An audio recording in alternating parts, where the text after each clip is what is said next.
Bonjour à tous, je suis ravie de vous retrouver aujourd'hui dans une nouvelle vidéo. Une vidéo autre que pour l'émission abonnée puisqu'il va s'agir d'un tutoriel dans ce livre. Donc c'est le Daydreams de Hanna Karlzon.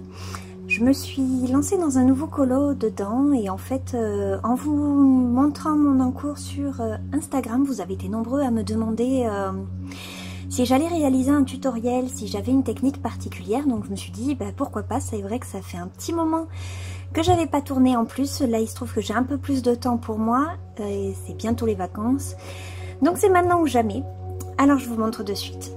Donc il s'agit de ce coloriage-ci avec les petits papillons. Et bon, l'image était très simple, il y avait juste la serrure et les papillons et je voulais vraiment lui donner un peu plus de profondeur avec le fond.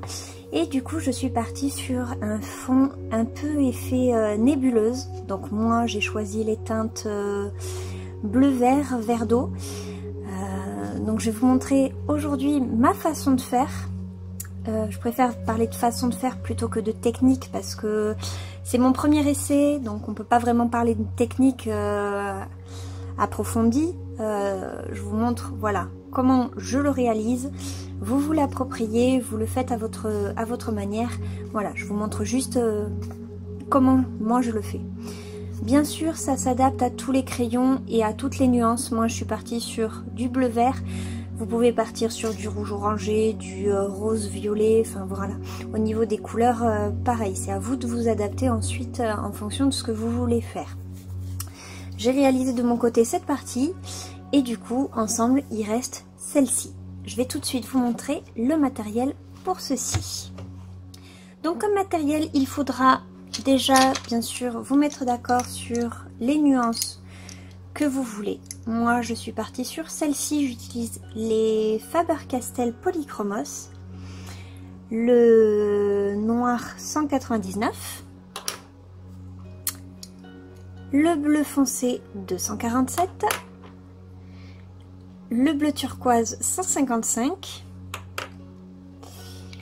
le bleu 152 et le bleu vert 162. Pour la petite touche finale, j'utilise également du Posca blanc. Il vous faudra également de l'essence sans odeur, l'éponge qui va avec, et du coup des petits cotons-tiges pour estomper le tout. Donc voilà, je vous montre tout de suite la méthode. On se retrouve sur mon colo. Voilà, donc j'ai zoomé pour qu'on se retrouve sur la partie qui nous intéresse. De cette façon, vous y verrez mieux et même moi je pourrai mieux suivre la caméra. Si je filme en retrait, j'aurais tendance à filmer l'arrière de ma tête, ce qui est fort moins intéressant. Donc pour éviter ceci, voilà, j'ai fait un gros zoom et on va commencer tout de suite. Donc, moi ce que je vous conseille, c'est de commencer en établissant les zones de noir que vous voulez, c'est-à-dire ces zones-ci.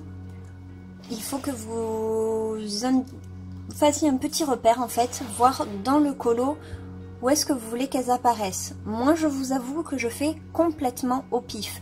Le seul truc c'est que pour que ce soit assez joli, il faut pas que ce soit prédominant. Je veux dire, il faut qu'il y ait quand même un équilibre entre la couleur claire et la couleur foncée.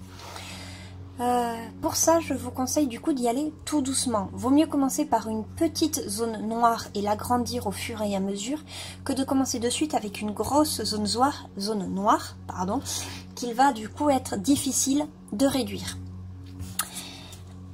Alors, par rapport à la continuité de mon colo, j'avais décidé d'en faire une petite ici. Donc vraiment pas besoin de forcer, hein. Pour l'instant, il s'agit juste d'un repérage. Hop. Je vais en mettre une autre, on va dire, par là, qui va partir comme ça. Voilà. Hop.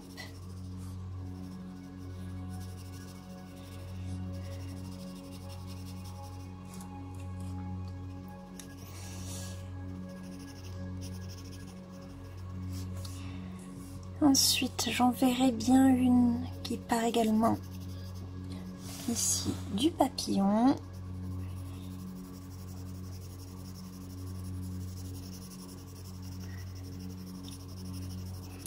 Ne faites pas quelque chose en ligne droite, quelque chose de très symétrique. Au contraire, ce qui est joli, c'est l'effet un peu aléatoire, on va dire, que ça va donner l'effet.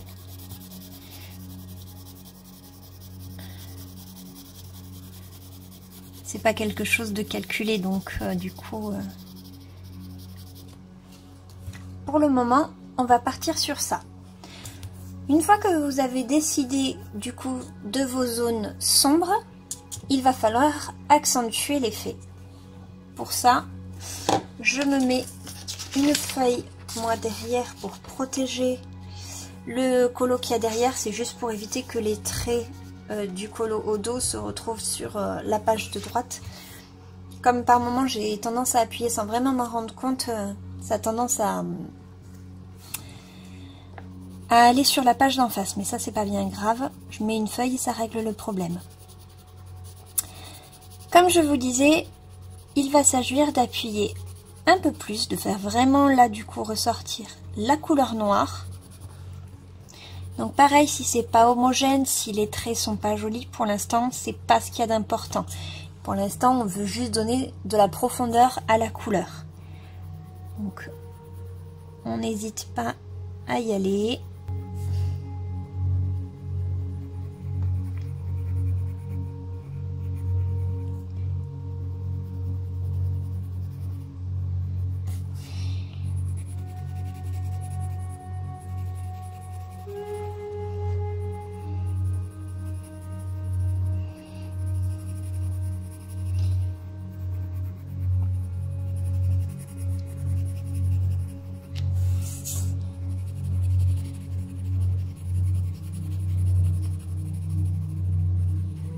Évidemment, j'appuie quand même beaucoup moins sur les contours. Il faut que le centre soit vraiment foncé.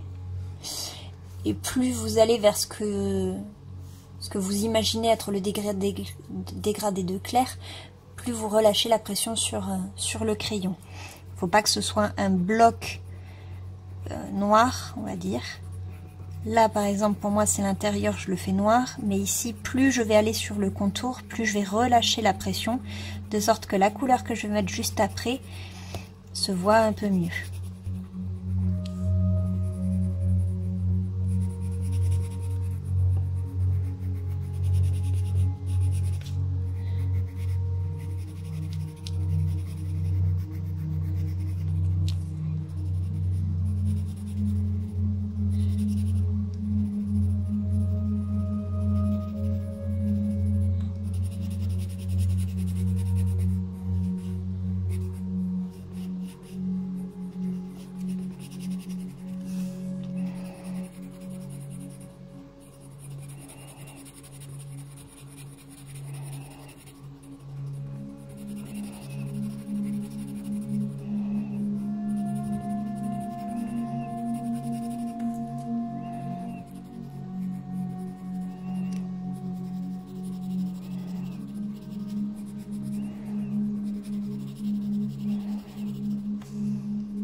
Voilà pour celle-ci, on va passer maintenant sur celle-là.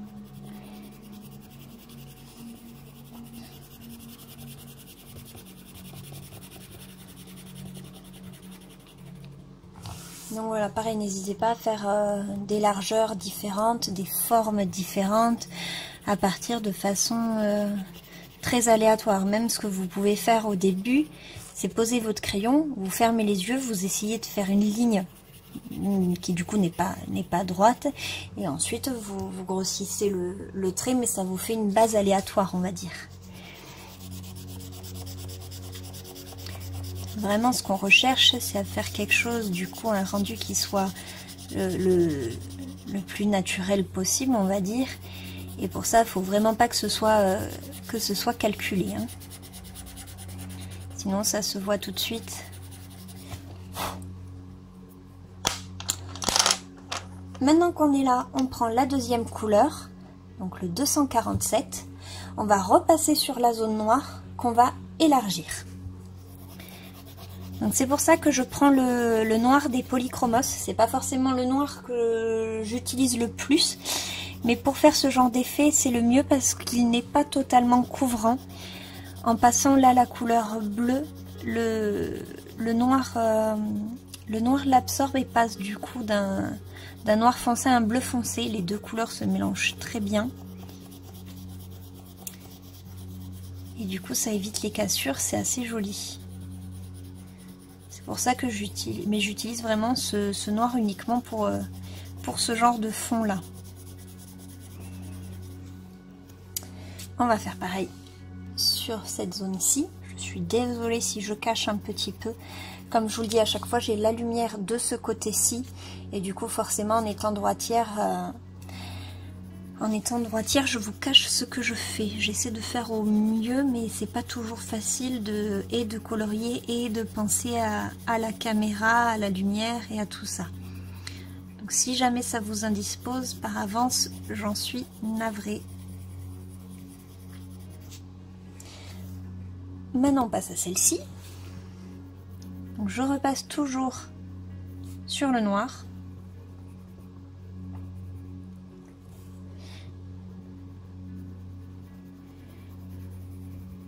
Et j'étends un petit peu plus, d'où les zones un peu plus claires on va dire. Comme ça, ça commence déjà à faire le dégradé avec seulement deux couleurs.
Et enfin, la dernière zone, celle-ci.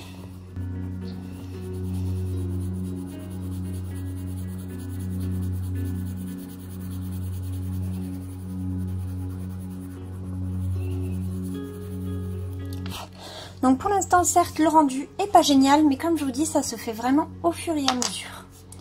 On va passer à la troisième couleur. Il s'agit du 155, le bleu turquoise. J'aime énormément cette couleur-là. Je la trouve très très jolie. D'où la taille du crayon. Hein. Dès que je peux la mettre quelque part, je m'en sers. C'est vraiment une de mes couleurs favorites. Et ça se ressent, le crayon a bien souffert. Donc on repasse sur toute la couleur et on étend comme toujours.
Alors je ne mets pas en accéléré, c'est un choix délibéré. Du coup, vous pouvez avancer un petit peu, bien sûr, si vous voulez aller plus loin dans le tutoriel. Je veux vraiment que vous voyez ma façon de A à Z sans avoir à imaginer les étapes. Je sais que parfois sur les tutoriels, c'est vraiment pas évident. D'où mon choix de ne pas accélérer la vidéo. Donc n'hésitez pas à avancer. Voilà, si vous voulez aller un petit peu plus vite et juste voir le rendu. Et si du coup vous voulez reproduire le colo et que vous avez besoin comme moi souvent de voir l'étape par étape, eh bien vous êtes au bon endroit. On fait le dernier.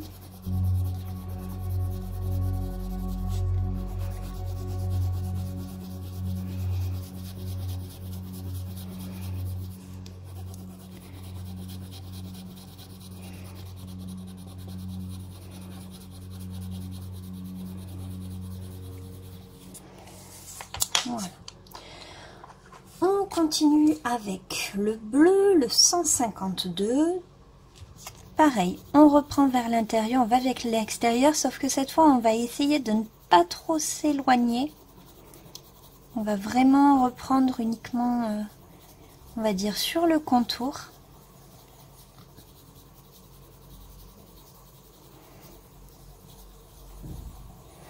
Là, j'essaye d'appuyer un petit peu moins, de sorte que le dégradé avec la dernière couleur se fasse un petit peu mieux. J'essaie surtout de fondre en fait le contour, ici le contour sombre,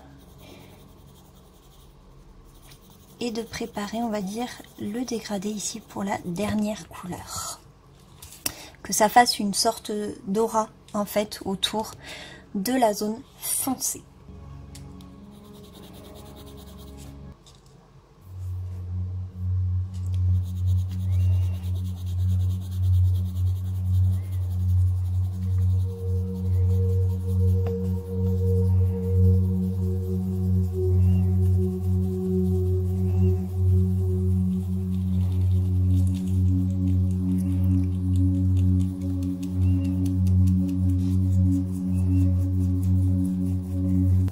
Pour ça, moi je fais des petits cercles.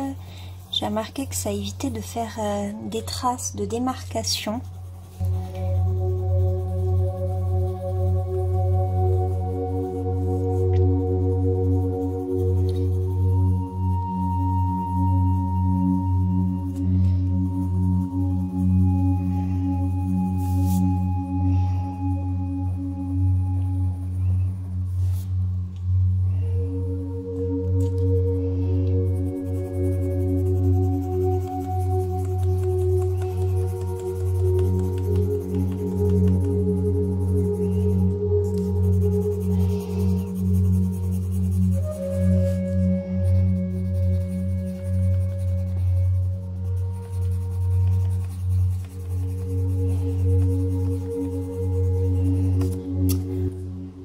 Voilà le rendu. Donc nos zones foncées sont relativement estampées, on va dire, en passant ne serait-ce que le crayon.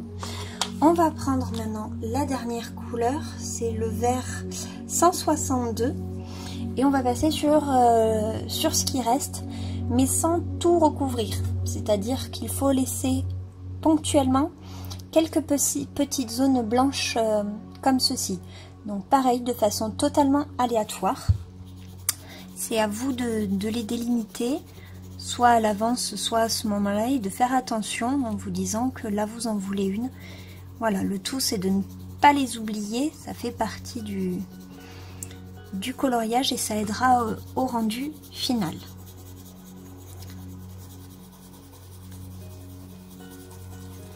Donc n'ayez pas peur si pour l'instant avec ceci, ça n'est pas totalement fondu. C'est pour ça qu'après on va se servir de l'essence sans odeur.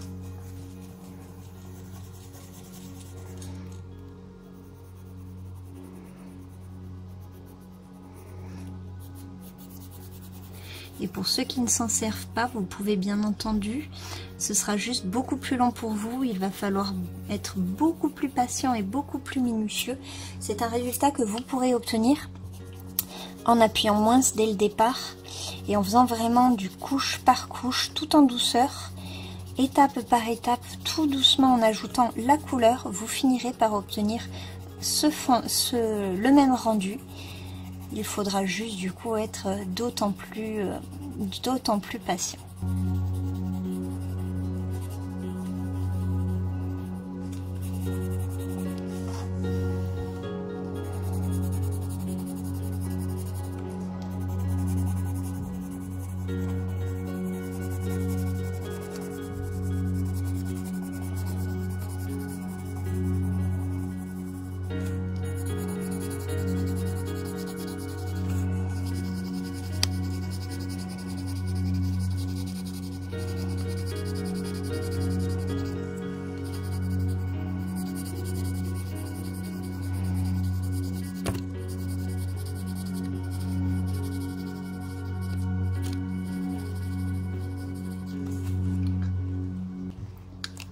Voilà pour cette étape.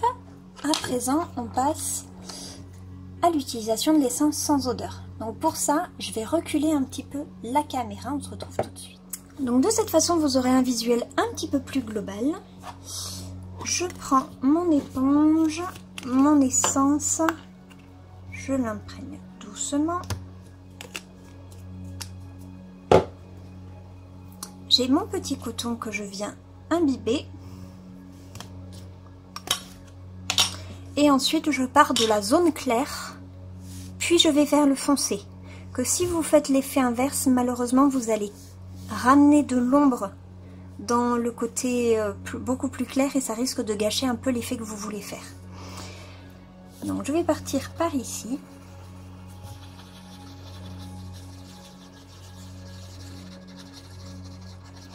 Et on va estomper du coup tout ça. Je n'utilise d'habitude pas beaucoup l'essence sans odeur, mais là en l'occurrence je trouve son utilisation très appropriée pour l'effet que nous voulons, que nous recherchons. Les nébuleuses, c'est quelque chose de très aérien, de très nuageux, donc du coup cet effet nuage, je trouve que l'essence le rend vraiment très bien. Donc comme vous voyez, j'estompe avec la partie mouillée et ensuite je finalise avec l'autre côté qui est plus sec. Voilà, je vous remontre. Hop.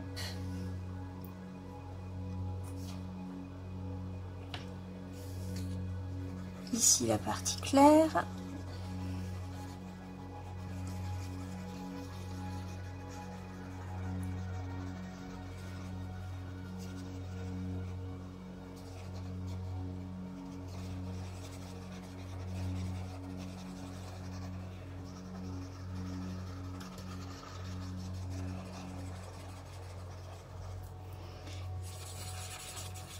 Il faut essayer d'aller relativement vite. J'essaye de travailler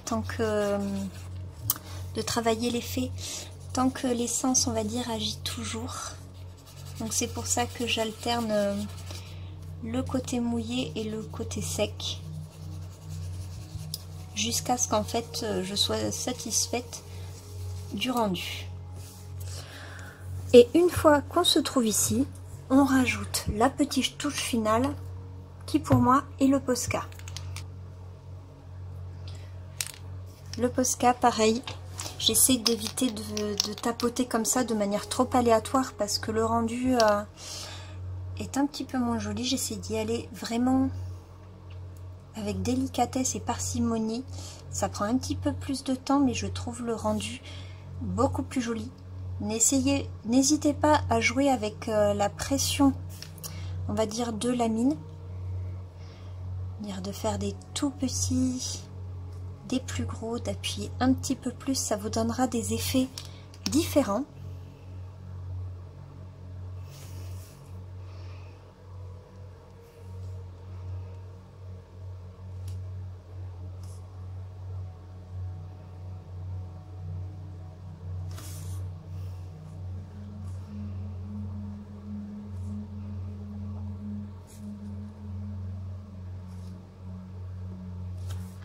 Je viens de me rendre compte que du coup j'avais oublié cette petite zone.